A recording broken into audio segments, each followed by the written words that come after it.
Ang tatalakayin natin sa umagang ito is growing stronger together. Ang tatalakayin natin is sa aspeto ng relationship, ganun din. So, mga principles na ito na ating pong tatalakayin ay may kinalaman din at magagamit din natin hindi lamang sa marriage, kundi sa bawat relasyon o relationship na meron tayo. Sa mensaheng ito, tatalakayin natin ang tatlong bagay lamang, tatlong puntos or 3 points. Ang una, what is marriage? Pangalawa is the goal of marriage. And then, ang pangatlo ay magbibigay tayo ng, doon sa ikatlong puntos, magbibigay tayo ng mga tips kung paano tayo lalago sa ating marriage or sa bawat relationships natin, but particular sa marriage. Alam niyo, may nagsabi na ang buhay pag-aasawa daw ay meron lang tatlong ring. Tatlong ring. Una, engagement ring. Tapos, wedding ring. Tapos, ang kasunod daw yun noon ay puro na suffering. Totoo po ba yun sa buhay ng mga mag-asawa? Sabi ni William Lyon Phelps, sabi niya, the highest happiness on earth is marriage. Wow! And I realized that's na ang katotohanan nito, unti-unti ko na-realize na ang marriage ay dinisenyo ng Diyos upang panggalingan ng greatest na happiness ng bawat isa sa atin.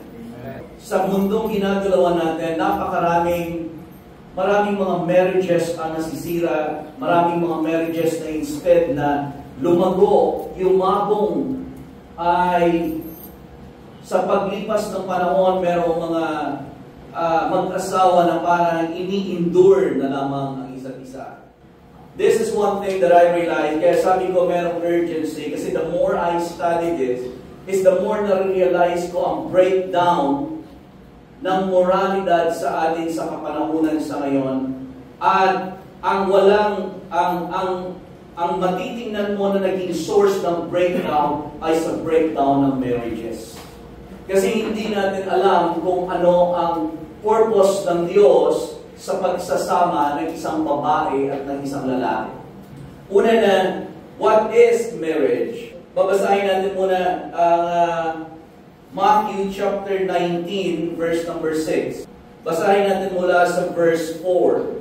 And Jesus answered and said to them, have you not heard that he who made them at the beginning made them male and female, and said, for this reason, a man shall leave his father and mother and be joined to his wife, and the two shall become one flesh. So then they are no longer two but one. Therefore what God has joined together, let no man separate. What is marriage? Makikita natin ang tatlong palpapaliwanag kung ano ang marriage sa talatang ito. Number 1, ang ika-4 ay wala sa talatang ito. Pero ang tatlo, what is marriage? Number 1, marriage is God-ordained marriage is a union between male and female. Amen. Kapag may nabalitaan kayo na ikinasal na dalawang lalaki, hindi yan siya totoong marriage na nanggaling sa Diyos. O dalawang babae na nanggaling sa dalawang babae na ikinasal, hindi yan siya kasal na inordain ng Diyos. Yan ay gawa ng tao. Because a God-ordained marriage is between a male and a female. Number 2, marriage is a union of two mature, everybody say mature individual. Ang sabi ng ating talatang binasa, a man shall leave his father and mother. A what? A man. Hindi a boy. Hindi a child. Amen. A man shall leave his father and mother. So gusto ko lang magbigay ng emphasis dito, hindi sinabing a child, a boy, but a man shall leave his father and mother. Ang marriage is a union between two mature individual. Amen. At ang part, alam niyo, part ng pagiging magulang ay yung palaguin natin at gawing mature ang mga bata, turuan ng responsibilidad upang sila ay maging mature bilang isang mga individual. Kasi darating ang panahon sa kanilang buhay na sila ay mag-aasawa din. At kapag sila ay hindi mature, kapag sila ay hindi nag-mature, tapos nag-asawa, problema. Kasi ang isang taong hindi mature, hindi marunong humawak ng responsibilidad. Ang isang taong hindi mature, hindi marunong magligpit ng kanyang higaan. Amen. Hindi marunong maghugas ng kanyang pinagkainan. Hindi marunong magligpit ng kanyang mga kalat. At kapag ang dalawang individual na ito, halimbawa, hindi lumago, kaya ang mga magulang, ating responsibilidad ng mga magulang, iniisip minsan ng mga kabataan, puro na lang utos, uutusan mo ng ganito, hugasan mo ang plato mo, linisin mo ang kwarto mo, ayusin mo yung kama mo. Akala ng mga bata ay puro lang tayo utos, puro lang yung utos. Pero yun ay instinct ng magulang upang sila ay matuto na lumago at magkaroon, humawak ng responsibilidad. Kasi kung sila ay hindi natuto ng responsibilidad at sila ay nag-asawa, problemahin sila hindi na ng magulang nila, kundi problemahin sila ng kanilang mga asawa. At iyan ang problema, karamihan sa mga tao na ikinakasal lang bunga ng kanilang emosyon. Nanganganak, at pagkatapos, iikot lang ang cycle niyang buhay na yan. Hindi nag-mature. Number 3, marriage is a God-ordained relationship. Meaning, it is transcendent. Ang ibig sabihin ng word na transcendent, alam ko na medyo theological yan siya.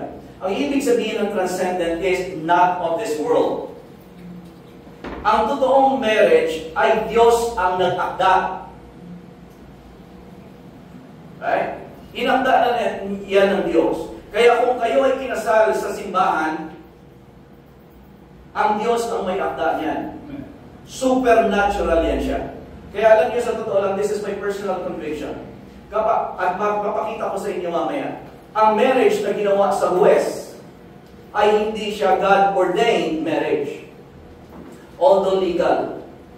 Yun ay marriage kontrata lang, hindi covenant. Kasi number 4, marriage is a covenant na dapat natin maunawaan. Ang pag-aasawa ay isang tipan, sumpaan, hindi siya kontrata.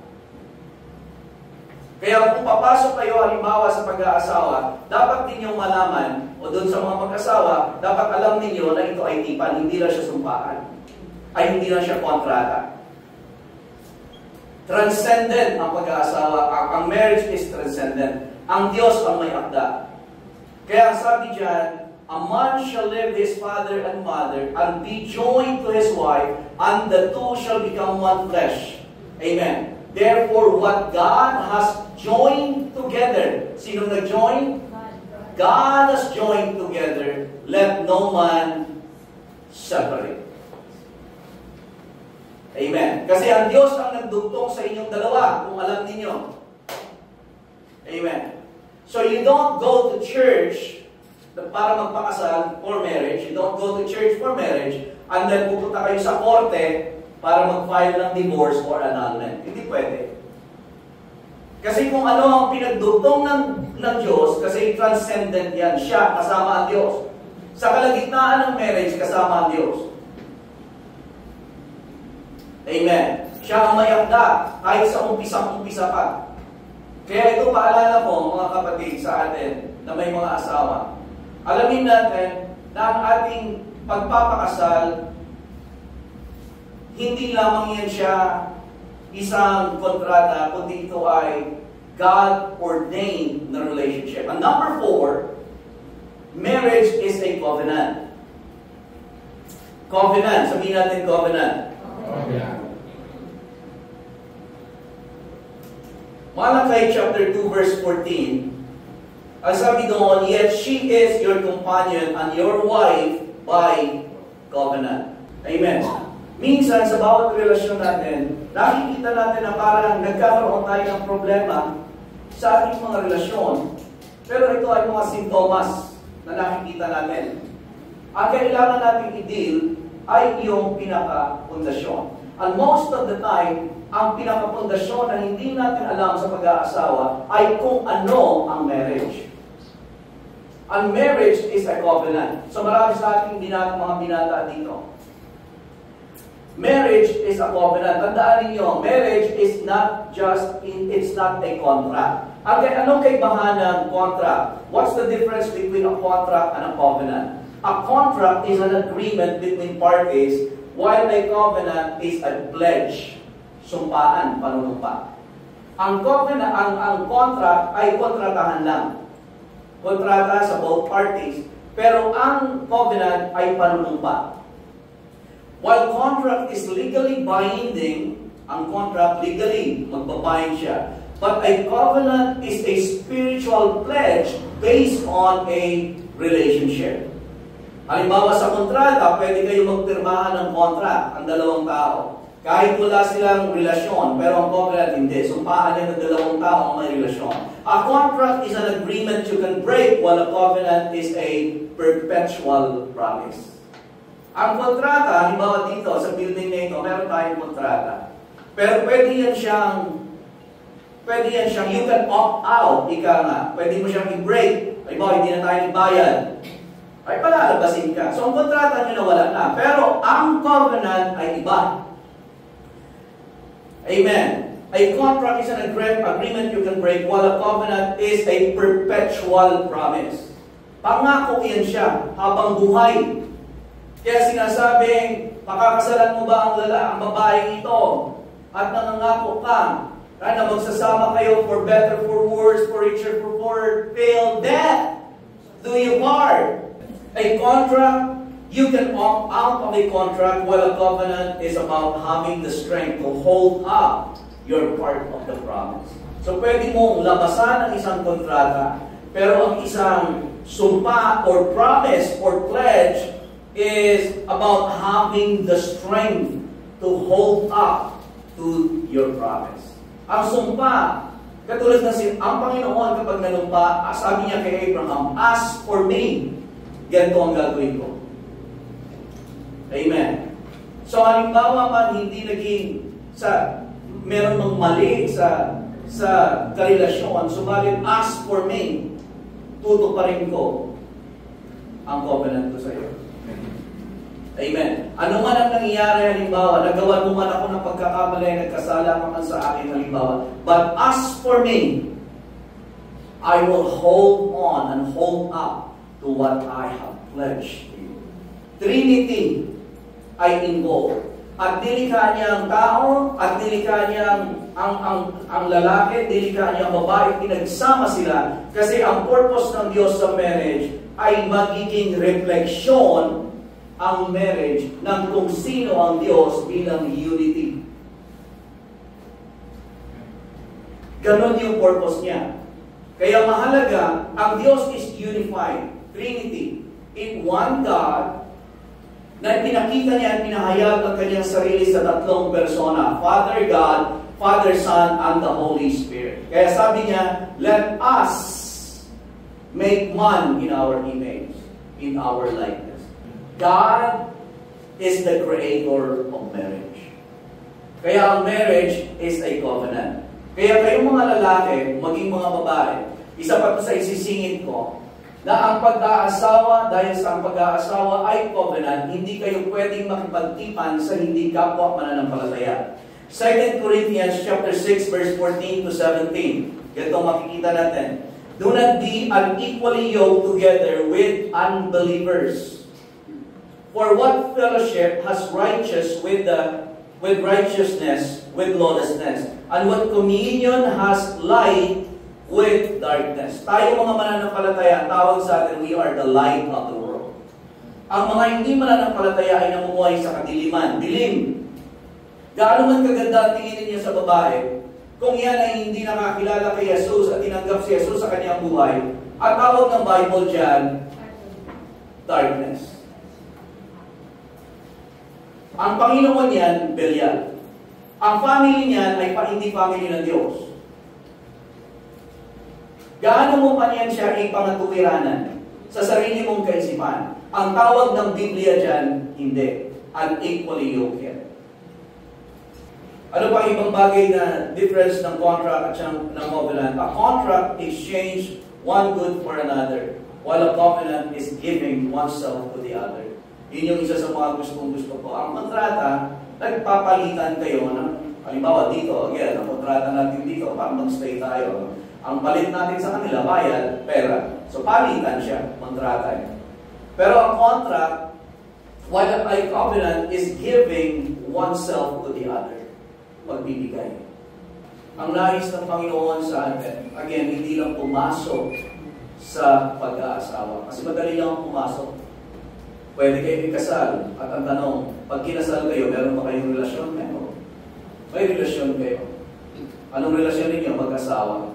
Pero ang tanong, over the years, lumalago ba ang pagsasama ninyo? Mas nararanasan ba ninyo ang ganda ng pagsasama ninyo bilang mag-asawa? Nararanasan ba ninyo ang biyaya ng Diyos sa buhay niyo?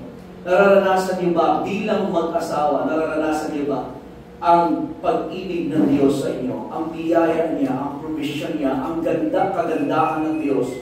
Nararanasan niyo ba bilang mag-asawa? The goal of marriage is to go stronger together. The goal, in fact, of any God-ordained relationship is to grow stronger together. Hindi lang yung magkaroon ng relasyon, ngunit hindi lumalago. Ulitin ko ulit, pwede din ito sa mga anak. Tatay at anak. Meron kayong relasyon. Tatay at anak. Pero ang tanong, lumalago ba sa relasyon? Number one, ilang tips or reminder para sa bawat isa sa atin kung paano natin mapagtitibay ang ating relasyon bilang mag-asawa. O doon naman sa atin na nagpaplano pa lang tayo halimbawa na magkaroon ng kahit na sa ating relasyon ito sa church, for example, makakatulong ito. So number one, realize that Jesus is the ultimate source of your fulfillment, not your spouse. So isang tip. Right? See Jesus. Jesus is the ultimate source of your fulfillment, not your spouse. Huwag nating hanapin sa ating asawa ang tanging si Jesus lang ang panggagalingan dapat. Si Lord ang source. Amen. Si Lord ang source ng pag-ibig na hinahanap natin, respect, ng ating identity, ng ating value, right? Na hinahanap natin, na minsan hinahanap natin, pahalagahan mo naman ako, parang hindi mo ako napapalagahan. Hanapin natin yung ating identity kay Lord. Hanapin natin yung ating value kay Lord. Hanapin natin yung love and acceptance mula kay Lord. Hanapin natin yung significance and value natin kay Lord. Hanapin natin ang ating identity and purpose kay Lord, hindi sa ating asawa. Amen. Pangalawa, pagtibayin natin ang relasyon natin sa Diyos. Ang sabi ng Ecclesiastes chapter 4 verse 12 sa ERV, an enemy might be able to defeat one person, but two people can stand back to back to defend each other. And three people are even stronger. They are like a rope that has three parts wrapped together. It's very hard to break. Dahil sa ang marriage is nagmula sa Diyos, at ang Diyos ang nag-ordain nito, siya yung ikatlong lubid. Lagi siyang present sa tunay na marriage. Ang Diyos ang nagdudugtong sa inyo bilang covenant. At kayo ang nagsusumpaan sa isa't isa na nagbibigay kayo ng pledge ninyo na nangangako ako na mamahalin ko ang aking asawa. Maghirap man kami, halimbawa lang, maghirap man kami. Sa hirap o ginhawa, amen, hindi ako bibitaw sa aking asawa. Number one is see the good in your spouse. See the good in your spouse. Huwag natin tignan yung mga kamalian. Huwag natin ibig sabihin, huwag natin ituon ang ating mata sa kanilang mga kamalian o sa kapangitan ng pag-ugali. Maaaring meron tayong makitang ganon. Huwag mong ituon doon. Sa halip, ituon natin ang ating tingin doon sa magaganda nilang katangian. Meron kang makikita. Amen. Sa kanila. Amen po ba? Huwag kang tumingin sa mga maling katangian nila kasi ikaw din may maling katangian. When we change the way we look at things, the things we look at change. Kapag binabago natin ang paraan natin sa pagtingin sa ating tinitignan, sa asawa mo, binabago. Ngayon, dati, puro kamalian ang nakikita mo. Ngayon, ibahin mo naman ang mabubuti. At pag yun ang ginagawa mo, when you change the way you look at your wife or your spouse, the way your spouse that you're looking at, change. Kita mo ngayon, bago na siya, iba na. Makikita mo sa'yo. Dati ayaw ka respetuhin ngayon, pero respeto ka na.